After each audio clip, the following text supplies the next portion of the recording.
ବର୍ତ୍ତମାନ ତୁମ ଶୁଣ ପାଟି କରନି ମୁଁ ଯୋଉ ପତ୍ରଟେ ଦେଖଉଛି ଶୁଣ ମୁଁ ଯୋଉ ପତ୍ରଟେ ଦେଖଉଛି ଏଟା କି ପତ୍ର କିଏ କହିପାରିବ ହାତ ଦେଖ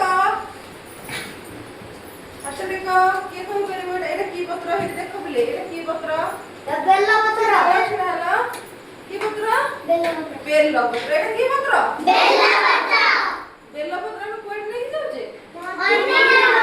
ଶିବ ମନ୍ଦିରକୁ ନେଇକି ଯାଉଛେ ନାଇଁ ଶିବ ଠାକୁରଙ୍କର ଏଟା ମାନେ ଭଲ ତାଙ୍କୁ ଭଲ ତାଙ୍କ ମସ୍ତକରେ ଦିଆଯାଏ ବେଲ ପତ୍ର ନାଇଁ ୟାକୁ ଖାଇଲେ ବି ମଧ୍ୟ ତମର ହଜମ ଶକ୍ତି ବଢିବ ବୁଝିପାରୁଛ ନା ନାଇଁ ତମର ହଜମ ଶକ୍ତି ମଧ୍ୟ ବଢିବାରେ ଇଏ ସାହାଯ୍ୟ କରେ ବୁଝିପାରିଲ ଆମେ ପ୍ରତିଦିନ ସକାଳୁ ଉଠିଲେ ବହୁତ ନାଇଁ 4ଟି ବେଲପତ୍ର ଖାଇବ ତମେ ଯାହା ବି ଖାଦ୍ୟ ଖାଇବ ନା ତମେ ଯଥାଶୀଘ୍ର ହଜମ ହେଇଯିବ ଏ ବେଲପତ୍ର ମନେ ରହିଲା ଠିକ ଅଛି ତାପରେ ପିଲେ ଏଇଟା କି ପତ୍ର କି ଜାଣିଛ କିଏ କହିପାରିବ ହାତ ଡାକ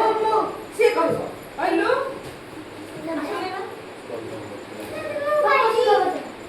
ଏଇଟା ଫୋକସ ପତ୍ର ନା କହିଲୁ ଆगे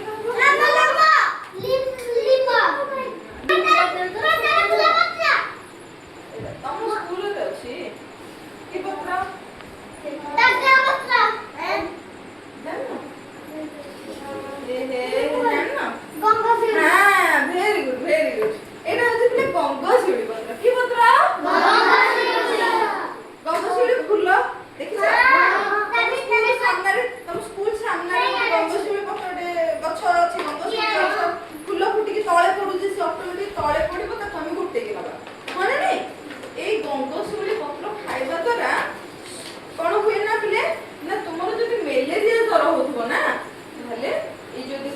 ବାଟିକି ମହୁ ସାଙ୍ଗରେ ପିଇବ ତାହେଲେ କଣ ହବ